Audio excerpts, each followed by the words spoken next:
بسم الله الرحمن الرحيم الحمد لله رب العالمين والصلاة والسلام على محمد وأهل بيته الطيبين الطاهرين اللهم صل على محمد وآل محمد وعجل فرجهم. So we start a new chapter this week, the 23rd greater sin, which is stealing. I said the 23rd sin, which is certainly a greater one, is stealing or thievery. Imam Rida alayhi salam included it in the list of greater sins in the narration. Also, that it's reported from Rasulullah sallallahu alaihi wasallam that a believer cannot commit fornication, zina, and cannot steal. The one who fornicates or steals is not a true, real believer. They said that the author says such a person is devoid of faith. This is because the one who steals or fornicates, knowing that Allah is watching him, has no regard for the hereafter and is not afraid of the punishment of Allah. Because they know, but they persist anyway. Even if they're overcome by their desires, at the time of the sin, the faith has left them. As we have some sins that can remove faith while you are in that state of sin. While the person is doing that, it removes faith from them. And these are two of those sins. Because if someone truly believes in the day of judgment, then he wouldn't steal even if the things were unguarded. I remember while staying in Najaf that the shopkeepers on the road, they would just cover up their stuff, their goods, at nighttime, and then they will return in the morning and everything is there and no one is bothering them. For example, those shopkeepers on Shara Rasul, they don't have a actual storefront, but they just have tables and things like this. They just cover it with some blocks or something to hold the cloth. They just leave it, and no one is stealing. Because people are afraid of Allah, the wrath of Allah. Also, there's another factor which we talked about before, which is society.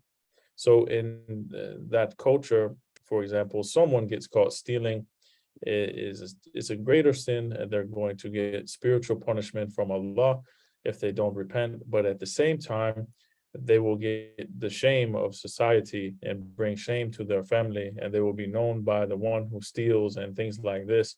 And people don't want to do that. So society looks at stealing as negative, and the disrepute or disrespect of family as something bad, that no one would want to do that. So society also plays a role in keeping the balance and enjoining what is good and forbidding what is wrong. Also, Allah says in Quran in Surah Yasin, ayat 65, on the day we shall seal up their mouths, but their hands will speak to us, and their feet bear witness to everything they have done. So on the day of judgment, we know that even if no one saw us, our own self will testify against us about the things that we have done. Also, Surah 41, ayat 22, you did not bother to hide yourselves from your ears, eyes, and skin to prevent them from testifying against you. Rather, you assume that Allah did not know much of what you used to do. This is how some people will be addressed on Day of Judgment.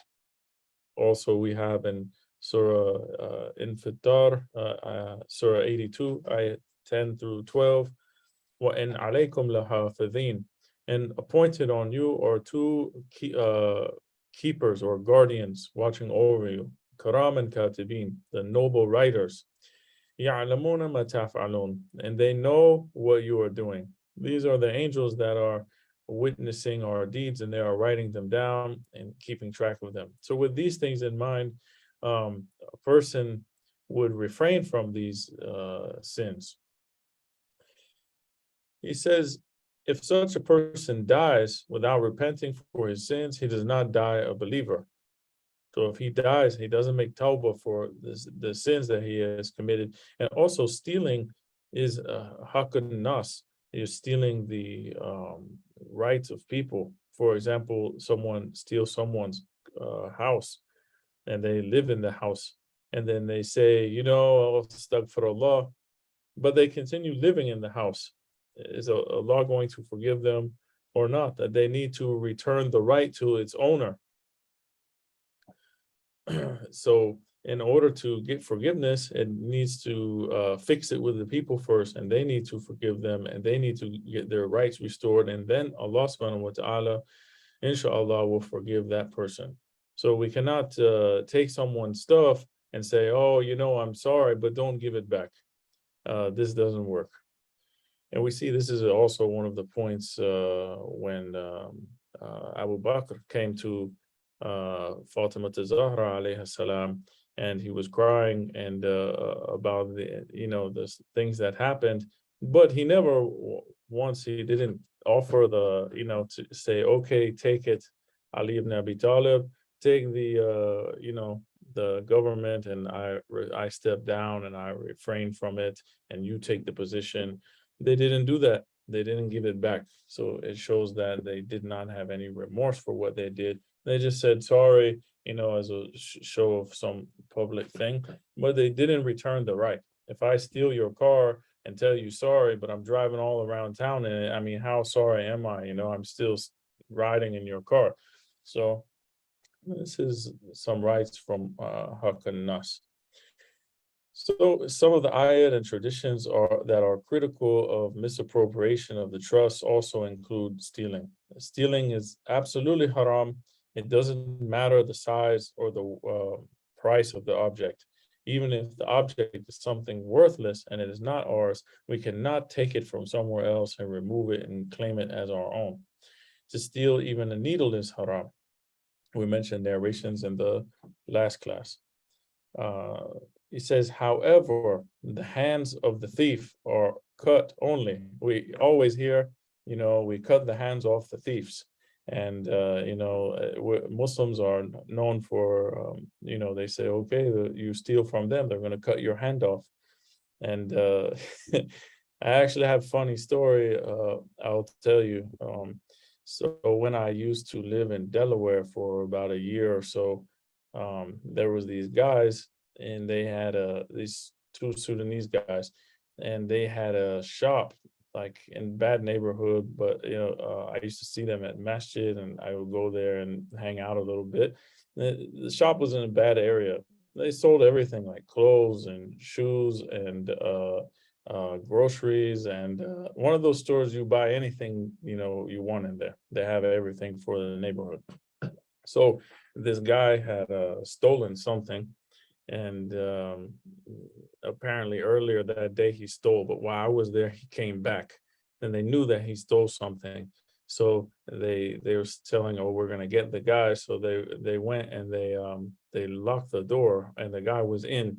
And then the guy had like a display on the wall, but it was like a giant sword, so he pulled the sword off the wall, and guys were going back and forth in Arabic. And he said, we're going to talk, and we're going to sound like really angry. And they just started yelling at each other. But, the stuff, they were just talking, but they made it sound like not regular Arabic, but like scary yelling Arabic. And the guy was terrified, and they grabbed his hand and they hold his hand, and the guy lifted up his the sword. And he said, in my country, we cut the hands off the thief, and the guy was terrified. And he's like, I should cut your hand right now. What excuse do you give me? And he's like, are you going to steal again? You going to do it? And he's, no, I never steal again. I never steal again. And they said, let him go. And he let his hand go. And the guy almost ran right through the glass door, and he just fell down and kept running. And I never forget it. But these people, they think that we're actually going to cut the hand of the thief. And in this case, it's a funny story, but I'm pretty sure that guy never stole anything ever after that. So, but actually, when it comes down to this hudud, this prescribed punishment of Allah, it has a lot of conditions to it. Inshallah, that we'll talk about it. So, the hand of the thief is not actually cut if all the necessary conditions are not there. And we talked about this when we talked about fornication, that there are a lot of criteria that need to be met to actually implement had, the punishment. So the value of the stolen goods should not exceed a quarter mithqal of gold. by quarter mithqal of gold, it is equal to 4.5 grams of gold. And the price currently now for this is $283.67, according to today's market. So if it exceeds this amount, this is when this comes into question. And all of this is theoretical, because this is, we also discussed that this isn't implemented in the time of Ma'sum, that they are ruling, and not in the ghaiba. We believe that these type of hudud, the punishments have been lifted, and they are only to be carried out by the imam of the time. This is majority opinion. So to continue, Muhammad ibn Muslim says that he asked Imam Sadiq alayhi salam, what is the minimum amount of stealing which can make one liable to have his hand cut, the hudud? The Imam replied, a quarter of a dinar. And on stealing 2 dirhams, even if it is dirham more than a quarter of a dinar, in all case, the hudud is implemented. He asked, then if one steals less than a quarter of dinar, is he called a thief? Imam told him, every such person is a thief in the eyes of Allah, who steals the property of the Muslims and keeps it for himself. So it means that Allah will punish him, and because he has stolen, he has taken property of a Muslim. But in this world, the hudud, or the Islamic legal punishment, is not carried out on him. However, if he steals this, what I mentioned, this amount, quarter mithqal of gold, which is 4.5 grams of gold worth this or more, then the hudud would come into play, the punishments. If the hands of those who steal less than a quarter dinar were also to be cut, then we would find that most people would have their hands severed. That's what the Imam said. It needs to have a limit. It cannot just be anything. Someone steals a needle, someone steals a pen. They take a pen from the bank, for example, or the hotel, and then they have their hand cut off. So Imam said, if this was the case, most of the people we find in society will be missing a hand. So it needs to be a certain amount. Allah says in Surah Ma'idah, in ayat 38 through 39, and as for the man who steals and the woman who steals, cut their hands as a punishment for what they have earned, an exemplary punishment from Allah, and Allah is mighty and wise. But whoever repents after his iniquity and reforms himself, then surely Allah will turn to him mercifully, and Allah is forgiving the merciful. Author quotes another text, and he says, the opponents of Islam have raised objection against the penal code of Islam. They label such penalties to be primitive and inhumane and not acceptable in the 20th century. This author, he passed away in the 80s, so it's mentioned this 20th century. The criticism is especially severe with regard to the punishment of theft and fornication. They trump up their argument saying that such crimes are a result of psychological disorders, and moral and psychological counseling can reform criminals. We admit that moral advice is one of the ways of reforming individuals. Certainly, moral lessons have a profound effect in guiding society in the right direction. We also do not reject the fact that most of the crimes are due to psychological or moral illnesses, akhlaqi type of problems. Islam has not overlooked moral training as a factor in the development of character, but Islam also believes that in spite of such training, if the individual is inclined towards crime, then he should be punished accordingly. A breakdown in discipline and order begins if you ignore crime, eventually leading to corrupt society. So if these things were let to go on, and we ignore people who steal and we don't do anything, then eventually everyone is going to steal, and there's going to be looting, and they fear no consequence for the crime. In non-Muslim countries, he says, also the criminals are not let off with a sermon on akhlaq. So no one, if someone steals in America or Canada or England or Australia, they don't say, "Oh, you shouldn't have done that, and you should have followed the, you know, character of the founding fathers, or you should have done this or that, and don't do this thing, and that's it." And they get away scot-free. No, criminals are imprisoned according to their crime, the level of their crime. He says, "We do not deny the fact that poverty causes many a crime to be committed. We agree that destitution sometimes make a man lose his sense of moral values, and he is more inclined to misappropriation and stealing when he is in difficult economic conditions. But we cannot accept that poverty and destitution are the sole causes of crime. We see quite a few people who, in spite of their straitened circumstances, are not at all inclined towards injustice and crime, improve their integrity by fulfilling their obligations with sincerity. On the other hand, crimes and perversity are prevalent in affluent countries and also in communist countries who claim to have eradicated inequality." So, just because a person is poor doesn't mean that he is going to commit crime. He is more likely to, because of his situation and desperation and frustration, he is more likely to be inclined to do it, but it doesn't mean all the time that he would do it. Because we see people who have a lot of money, they are rich, but they are doing crimes.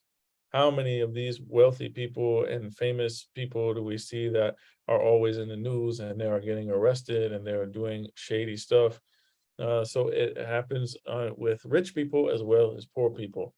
So it depends on the choices they make. So it's not always the case as that it is poverty driven.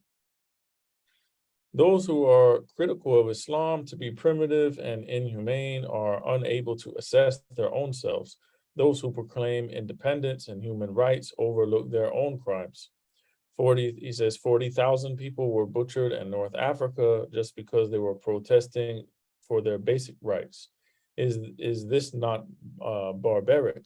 He's saying, okay, these countries that are saying that Islam is carrying out barbaric punishments and things. How about all of those people that you murdered and you killed all around the world? How about that? Is that not barbaric? Dropping bombs on people, murdering people, genocide, enslaving people, all these other things. They ignore all of the crimes that they do, and they just point the finger at Islam for something that they don't understand. He says the newspaper Kahyan of 14th April 1960 reports, "The valiant people of Algeria have struggled for 6 years against the tyrannical rule of France over their country.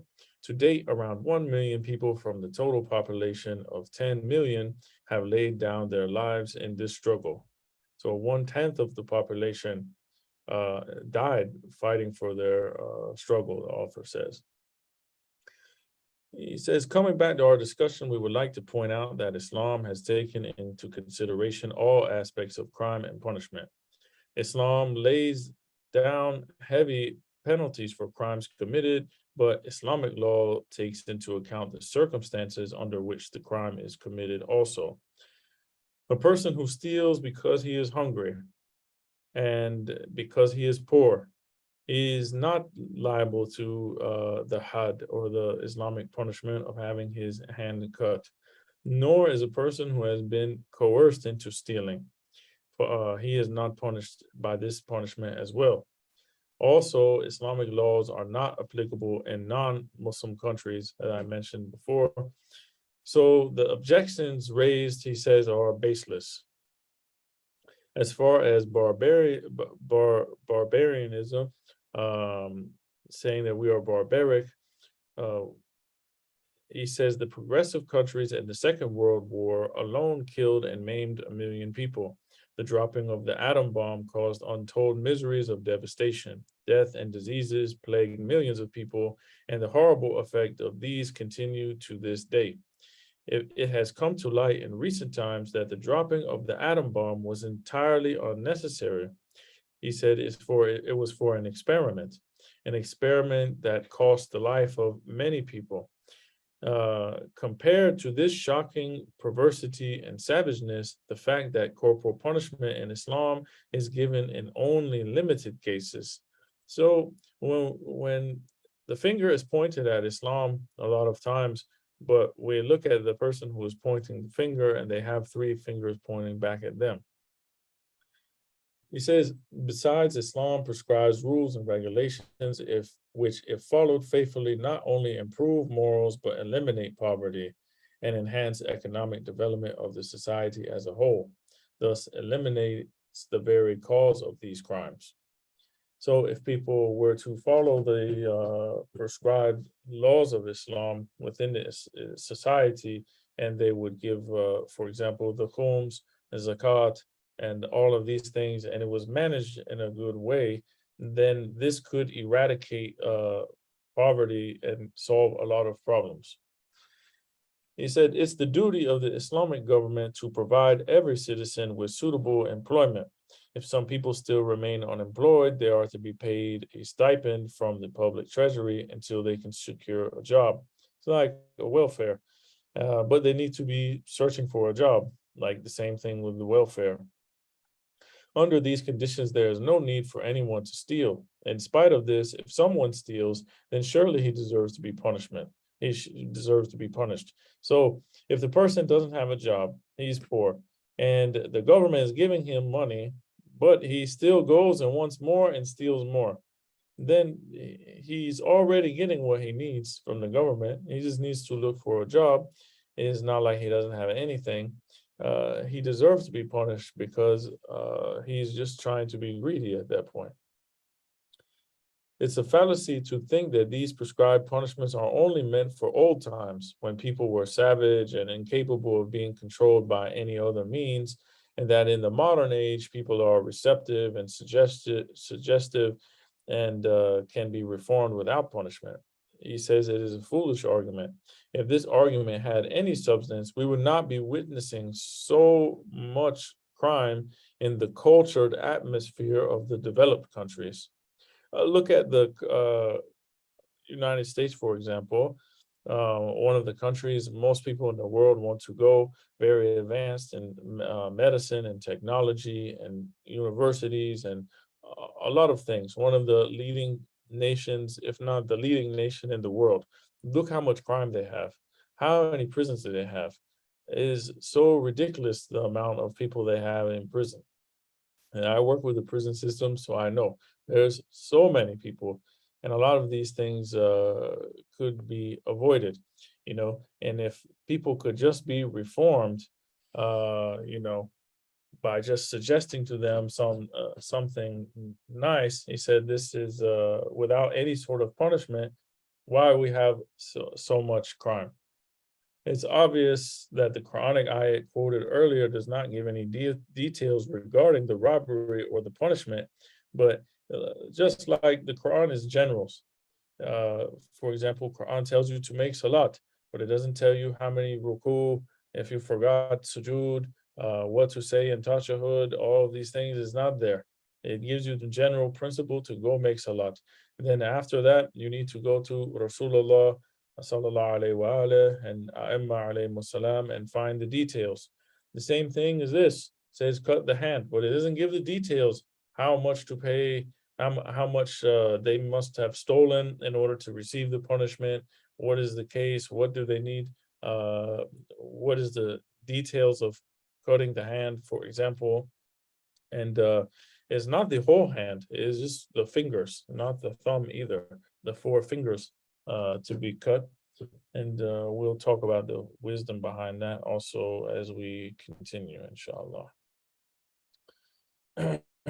Said it should be mentioned here that as far as Shia faith is concerned, amputating the hand implies cutting four fingers of the right hand. The palm and the thumb are left untouched. In this way, he can still work, he can earn a lawful living, and also he needs his palm of his hand for sujood. So, and wudu and these things. So his hand is still intact. It's the fingers that are cut. Before amputating the hands of the thief, the following conditions must be fulfilled. even if one of them is absent, the punishment, it cannot be carried out. So when you see all of these, you'll realize that it's very difficult to even carry out this punishment. The first thing, the thief must be adult. The signs of adulthood, according to Islamic law, are the completion of 15 lunar years for a boy and 9 years lunar years for a girl. Is common opinion. Some say it is 12. Difference in opinions. Another sign of maturity is the growth of pubic hair. The third sign is ejaculation by boys, or the beginning of menstrual cycle by girls. We discussed this before when we were speaking about fiqh. Even if one of these signs are present, the concerned person is an adult. So if the thief is not an adult, his hand cannot be cut. At the most, the judge releases him after issuing him a stern warning so that he may not repeat this act. So he is a minor. Then we have hadith from Imam Sadiq alayhi salam. When a minor child steals for the first and the second time, he is forgiven. If he does it for a third time, he is issued a strict warning and roughing up. If he persists in his crime, the tips of the fingers are slightly cut. And if he repeats the act, some more of them are cut. So this is after many times, and persist down this path after being warned and punished and so many times. And then some implementation of the had would be done. Second thing, the thief must be sane. If an insane person steals something, his hand is not cut. He should be warned, scolded, told not to do it. The third thing, the thief must not have resorted to stealing under duress. If he has been compelled to do so, the penal code is not applied. So it cannot be out of desperation, or either someone has forced him to steal. For example, they say, I will kill your mother or your wife or your son or your daughter if you don't go steal from this store and bring me all the money. The punishment cannot be carried out on that person. The stolen thing must be something that is worth owning. Hence, if one's freedom is restricted, it cannot be called a theft.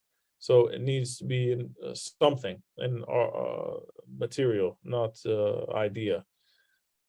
If the stolen thing must be something, okay, the value of the stolen object must not be less than 1/4 mithqal of pure gold, which we mentioned, it is 4.5 gram of gold.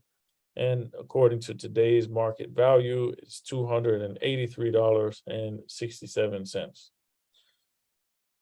The son or the slave of the thief must not own the thing that is stolen. So if a father steals from his son, he is not punished. On the contrary, if a son or daughter steals from the father or mother, they are punished. The same rule applies to the master and the slave. If the master robs his slave, he is not punished. On the other hand, there exists a difference of opinion on this matter, whether the slave who steals from his master is to be accorded the punishment of theft or not. Some mujtahideen, they say that if a servant steals from his office or employer, he should not be given the full penalty. Is that slaves receive half of penalty or a lesser type of penalty. This is not really applicable in these times, but the author is bringing it for the discussion.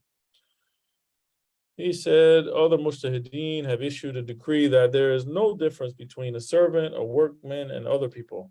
They shall be deserving of the penalty. There is no difference of opinion with regard to the theft committed by a guest from his host. The most prevalent verdict is that the guest must be punished. So someone hosts you or hosts someone, and then that person is staying in their house, receiving all of the things, room and food and everything, but they see a safe, they open the safe and they take $10,000 out or something like this, and they steal it. This person would be liable for punishment. In the time of, edibles or something that we can eat, food, stolen during the time of famine, do not make the thief liable for having his hands cut. So if it is a time of famine, there's food is not available, and someone steals food because they are starving, this does not apply to them. Imam Sadiq alayhi salam said, in the time of famine and drought, the hands of a thief are not cut for stealing edible items like bread and meat, etc. If a soldier participates in a raid and steals from the plundered goods obtained in war before they are distributed, he is exempted from the punishment. If when we are talking about a punishment, also we are talking about Islamic punishment, had, the cutting of the hand. This is not implemented in these cases. They may still, receive some other sort of punishment in certain cases. They could be reprimanded. They could be other lesser punishment, which is determined by the Hakam Shari, the Islamic judge.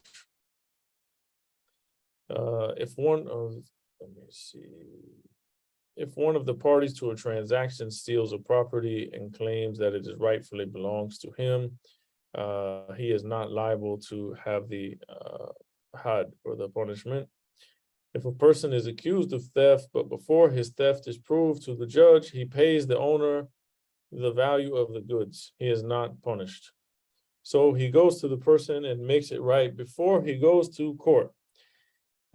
Similarly, if a son steals from his father, but before the verdict is issued, the father dies, the son is not punished, as stolen goods now comprise his inheritance. If the use of the stolen things is haram, for example, wine, there is no had against the one who stole. So he stole something haram, then we cannot use it. For example, drugs or wine or pork or these things, then the Islamic had would not be liable on him. We also see this in the West, for example, that someone robs a drug dealer, the drug dealer does not call the police to press charges against that he stole, so many kilos of cocaine or something, for example. It doesn't do that. So also that we do not have the had for those who steal things that are haram. If the thief claims that he had not taken a particular thing with the intention of stealing it, and the judge considers otherwise, there will be no punishment for it. So, for example, I take your sunglasses and I'm using them, and then I go home with them and I forget. And I didn't mean to steal your sunglasses, but I took your sunglasses. I didn't have an intention of stealing it, though. I just need to return it. The object should have been stolen from a place where the owner's permission is required to enter. So it should be in a store or a house or a car. If a theft takes place in public place, like a mosque or a public bath, the thief does not have his hand cut. So he steals something in a public area, like a mosque. Most of the time, the mosque is for in the Islamic countries for the public, and it's open for everyone. And he goes in there and he takes something. Then he does not have his hand amputated. But again, he may have some other sort of punishment for taking something from the mosque that did not belong to him. The thing should have been stolen from a secure place. If something is not kept in a safe place and left open, the theft of it does not incur punishment. Hence, valuables should be kept under lock and key. For example, someone puts their iPhone on the park bench. They walk off and go somewhere down and then come back, and someone took it off the bench. It wasn't in a secure place. It wasn't in a safe place. This theft does not get that type of punishment, while it may receive some other sort of punishment. They should have been, he said, the fruit should not have been stolen from the trees. They should have been already picked and stored in the orchard. For example, the farmer has taken all his stuff and he's picked his fruits and he's put them in his warehouse, and then the person goes in the warehouse and steals them from there. The four-footed animals have to be stolen from the stables, not like wandering around. He says the pocket that is picked must be an inside one and not the one that hangs outward. Money should be stolen from a safe, etc. The shroud should have been stolen from the grave. So these things, something needs to be put in a specific place, like a secure place, not just out in the open. The 15th thing, the thief must himself take away the stolen goods from their proper place. If one takes out the thing from its safe place and another one takes it away, neither of the two can be punished for theft by implementing the hudud or the had, because the one who has taken out the thing from its safe place hasn't stolen it, and the one who has stolen it hasn't done so from its place of safety. So, for example, the fruits were stored in that warehouse. Now the one guy goes in and takes the fruits out of the warehouse and leaves it outside in the open. Now the other person has come and stolen the fruits from out in the open. So it disqualifies them from the different angles. So neither one gets their hand cut in that situation. We have already mentioned that one who steals something from other than its proper place is not given the punishment of theft. Only that thief is punished who removes the thing from its proper place and also takes it away. If more than one person are involved in stealing something from its proper place and taking it away, then the value of the stolen property is divided by the number of people involved. So 4 people rob a bank and they take the money, and or they rob a convenience store and they take the money. Let's say they took $400 out of the cash register. That's all they had. Now, if one person would have stolen it, it would have been over the threshold of $283 that we mentioned, which is equal to a quarter mithqal of gold, 4.5 gram of gold. He would receive the punishment. But now he didn't just steal it, 4 of them stole it. They need to divide the 4 parts, which would be 100, 100, 100, 100. Each one would have 100. They wouldn't reach the limit of receiving the had, and then they wouldn't get that punishment. Let's see. If the thief removes the stolen object and loads it on his animal or gives it to an insane person or a minor for taking it away, he is punished. This is because the animal, the insane person, and the child were mere carriers of the goods, and they don't count as an accomplice in the action. The 16th thing, severing of the hand, is a punishment for theft. Theft implies that someone takes away something without the knowledge of others who later realize that the thing is missing. Hence, if a person forcibly loots some goods from his owner, he is not punished for theft. So this is something different. Stealing something is when you do it while they are unknowing about it and they find out later. But what we're talking about now is strong-armed robbery. So someone goes without a weapon and they threaten the person and they beat them up and they take it from them. This is something different. It's not the same as theft, which has different punishment. He is roughed up and issued a warning so that he may not repeat the act. However, if he uses a weapon in this crime, which is now armed robbery, the punishment is equal to that of being at war against the Muslims. The punishment is described in the Quran for this. So there's difference. Even in America, as every state has different rules for strong armed robbery. For example, when it was in South Carolina, it was 0 to 10 years for strong arm robbery. But if you had a weapon, the time started at 10.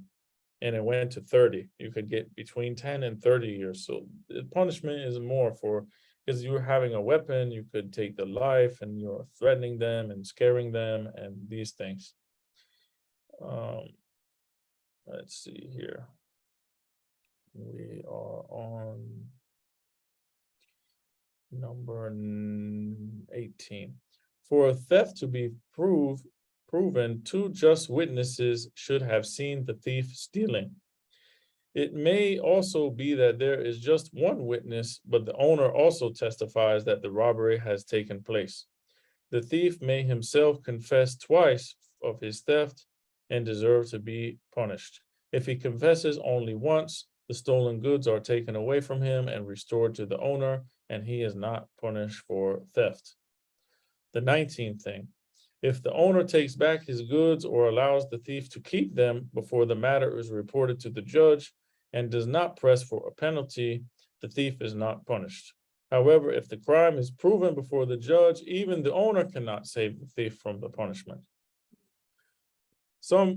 This happens in America too. Someone gets in a dispute, domestic dispute, for example, and the police get involved. Once they're involved, and the one who was abused say, "I don't want to press any charges. Don't worry about it." It's too late. They take it over and they go for the punishment. We have a little bit left, but we are run out of time, so I think we'll save this for the next week, inshallah. Sallu ala Muhammad wa ala Muhammad. Allahumma salli ala Muhammad.